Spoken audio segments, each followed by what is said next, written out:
Sucesso nos anos de 1970, a costura está de volta. Só no ano passado, o número de matrículas em escolas de corte e modelagem cresceu 50%. Aumento também nos ateliês, em que as costureiras, que antes iam nas casas dos clientes, agora têm o seu próprio espaço. Em um mercado em que as pessoas cada vez mais buscam a customização, reciclagem e personalização das roupas, o Ser Empreendedor mostra quem investiu neste segmento e reinventou a forma de trabalhar com a moda.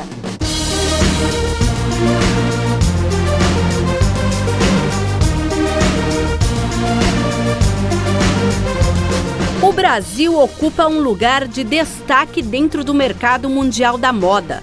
Os números mostram que atividades relacionadas à moda e ao vestuário no país continuam crescendo, mesmo em tempos difíceis para a economia nacional. O país é o 6º maior produtor de roupas, calçados e acessórios do mundo.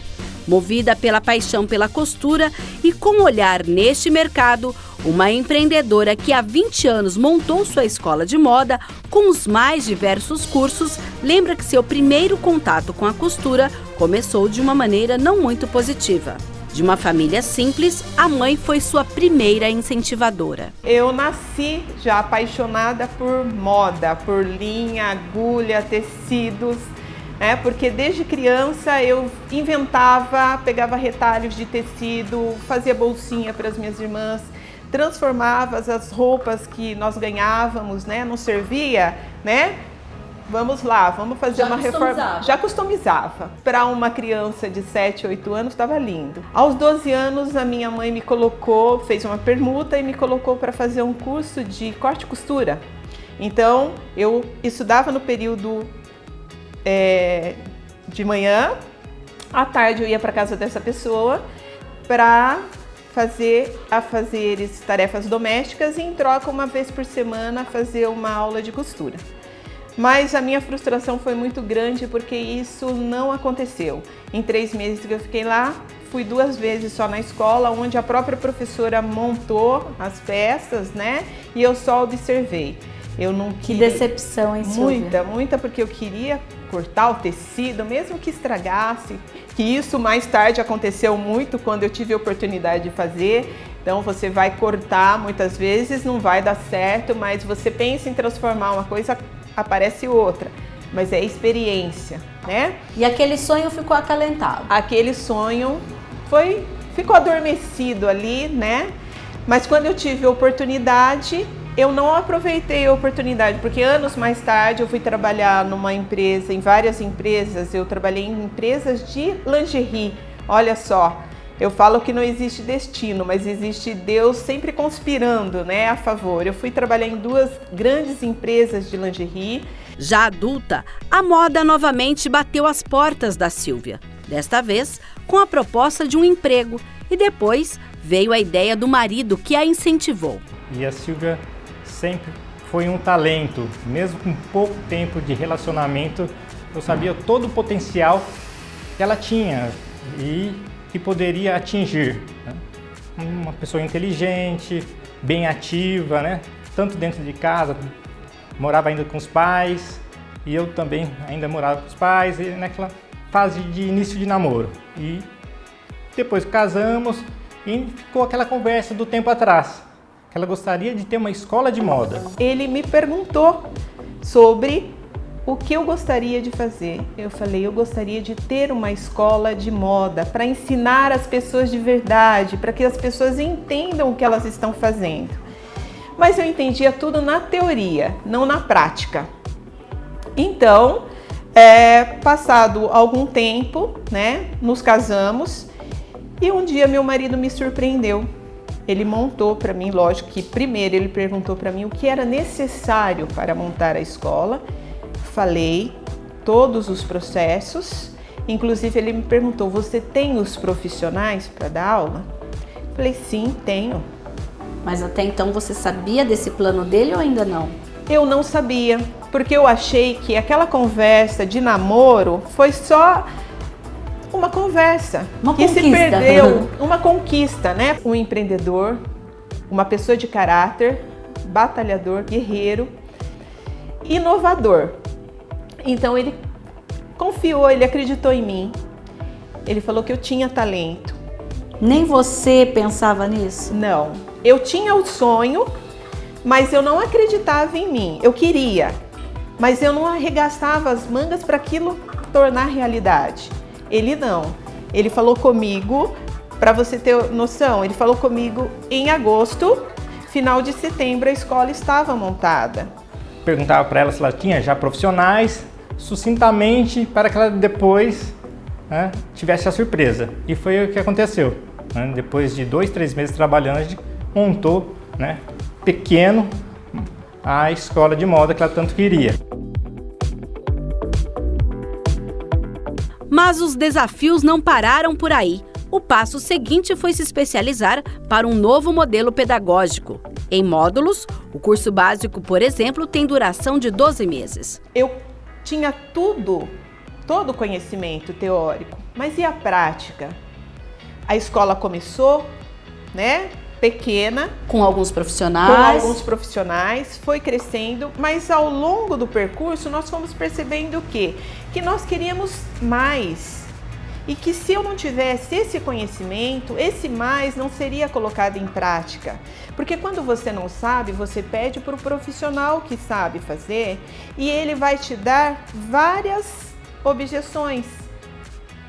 Se ele não quiser fazer aquilo, ele vai falar para você que não é possível. Se você não conhece na prática, você não tem o conhecimento prático, você não vai executar, porque você não sabe, você não vai conseguir exigir dele. Então, foi quando o Maurinei me disse, profissionalize. Quer crescer?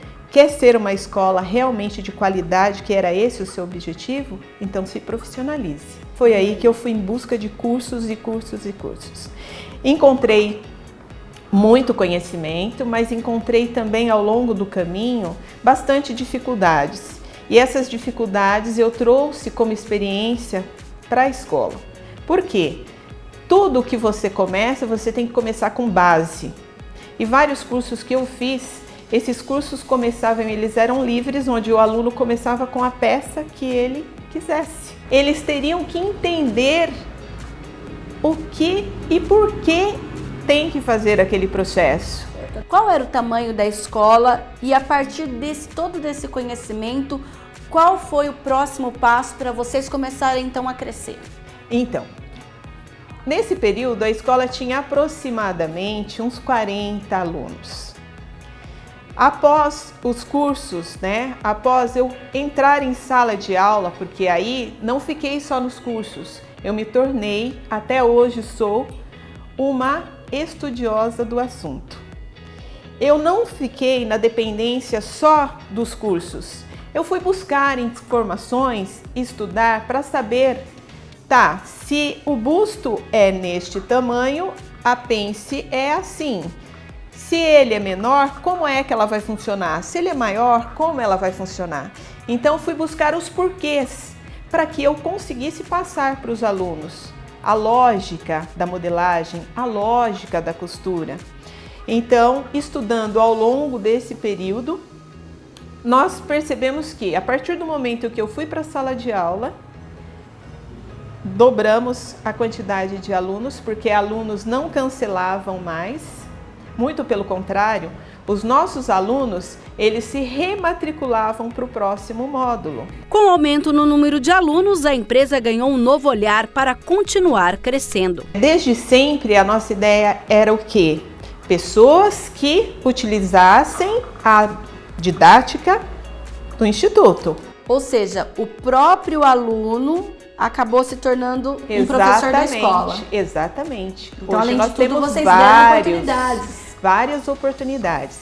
Então, como eu ficava bastante em sala de aula, hoje estou mais afastada da sala porque estou coordenadora de cursos e também preparo os nossos materiais didáticos. A confecção do material didático próprio foi mais um avanço da empreendedora. Aproximadamente 5 anos após a abertura da empresa, e ela já crescendo bastante, foi quando o Maurinei, sempre, a mente criativa, empreendedora, nós trabalhávamos com um material didático que não era nosso e que a gente tinha que fazer correções, muitas correções para que ele funcionasse.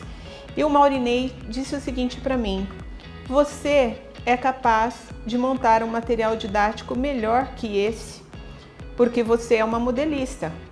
Então, o que você pensa da gente ter o nosso próprio material didático, onde a gente não vai ter que ficar perdendo tempo resolvendo esses probleminhas e os nossos alunos ficarão muito mais satisfeitos?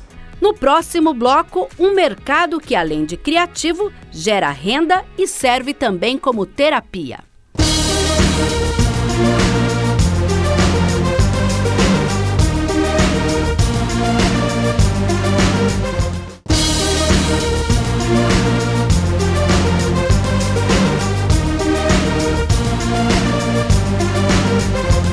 O mercado da moda deve criar mais de 300 mil postos de trabalho até o ano de 2025. O curso de corte e costura é a maneira de buscar qualificação profissional, onde o aluno aprende a reconhecer os diferentes tipos de tecido, a lidar com cada um deles, a preparar o tecido, a escolher o tipo de agulha e o ponto ideal e também realiza acabamentos finos à mão e à máquina. E esse desafio, então, de ter mais 2 novas unidades, de gerenciar tudo isso, Silvia?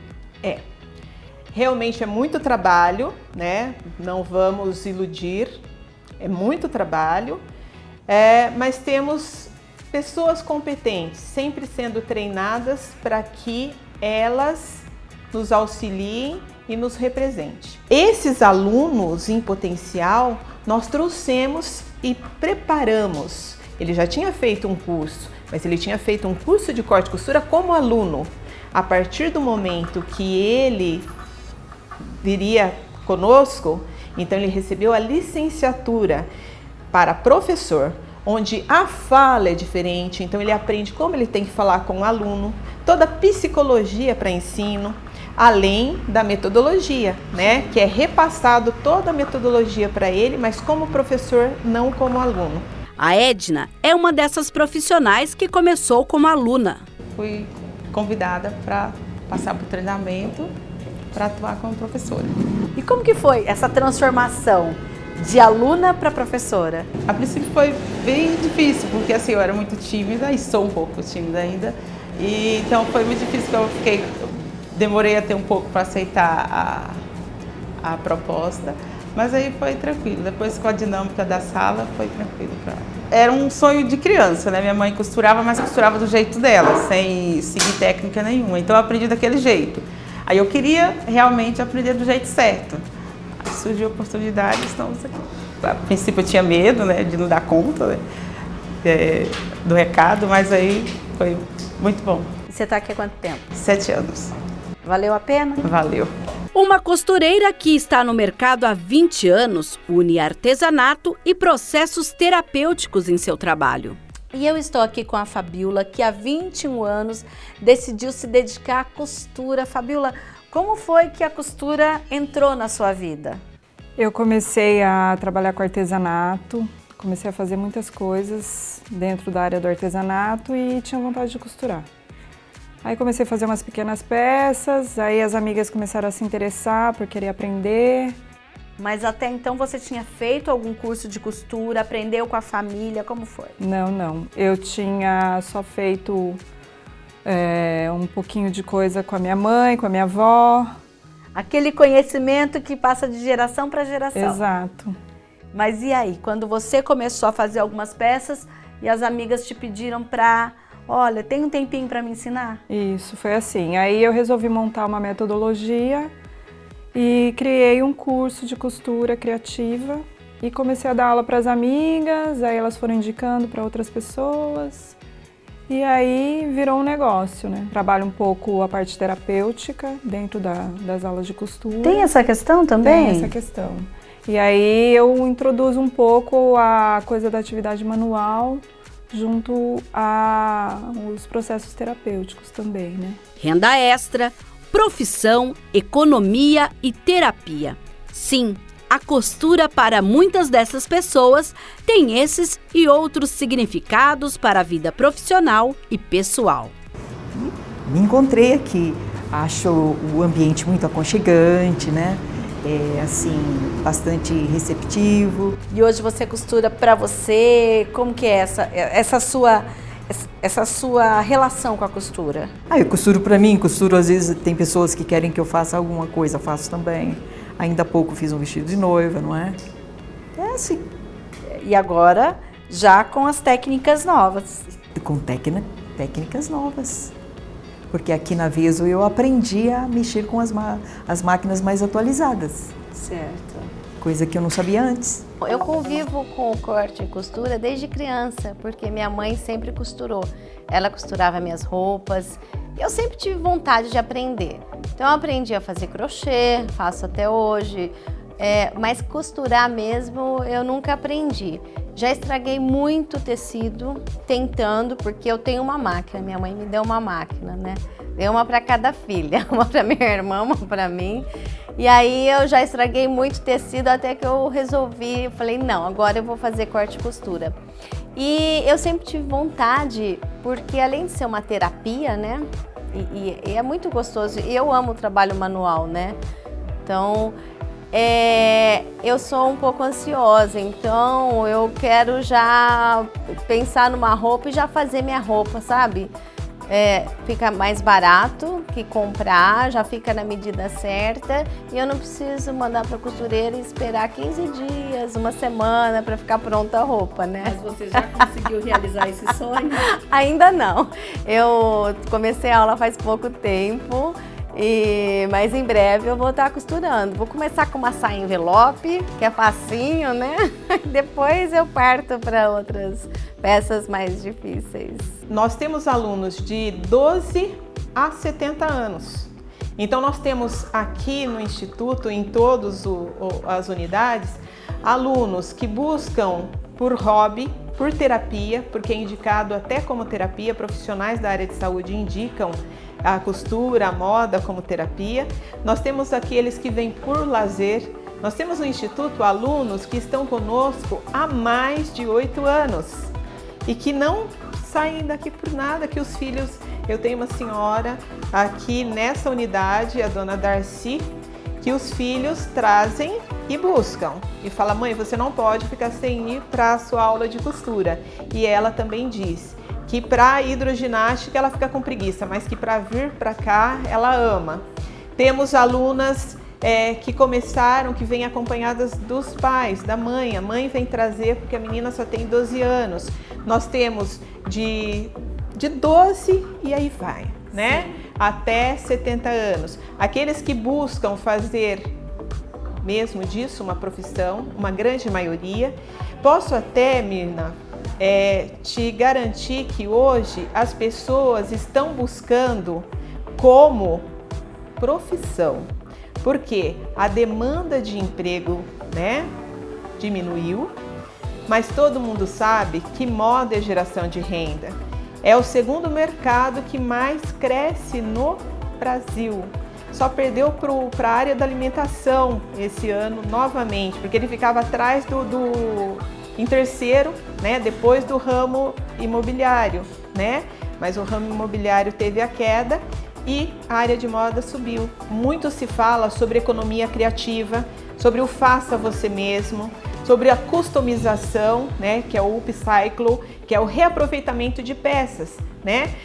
Seria ironia a gente falar do ecologicamente correto e continuar depositando grandes quantidades de lixo têxtil, né, no solo. Então, hoje se fala muito de reaproveitamento, né?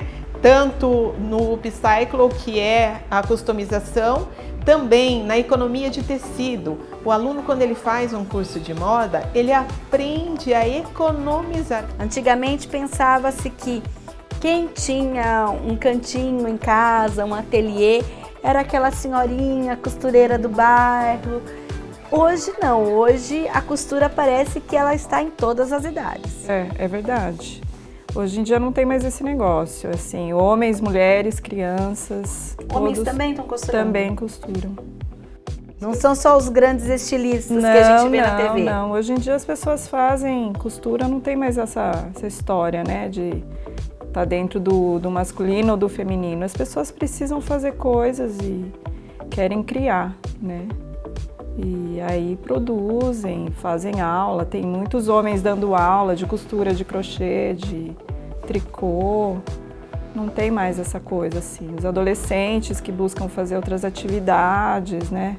A gente vê no olhar de cada pessoa o desenvolvimento, a alegria de estar aprendendo. Tem gente que chega aqui e não sabe nem colocar um alinhavo, fazer um alinhavo, e já sai fazendo uma peça. Então é eu fico muito feliz por estar ajudando essas pessoas até ter uma profissão, né? Porque começa a fazer para você, depois acaba fazendo para a família, de repente está trabalhando já para ter sua própria renda. Como que é gerar renda através desse trabalho? Então, primeiro eu comecei fazendo feira de artesanato, né? Comecei a levar para as feiras e vender nas feiras. Depois comecei a fazer bazares, comecei a deixar em loja, e aí eu comecei a ver que estava gerando uma renda. E aí eu resolvi abrir empresa, né? Você é MEI, é isso? Sou MEI hoje em dia. E aí virou um negócio, e aí comecei a dar muita aula. Sempre é uma fonte de renda. Costura tem 1000 coisas para você fazer infinitamente, né? Você pode criar todo tipo de coisa a partir da costura.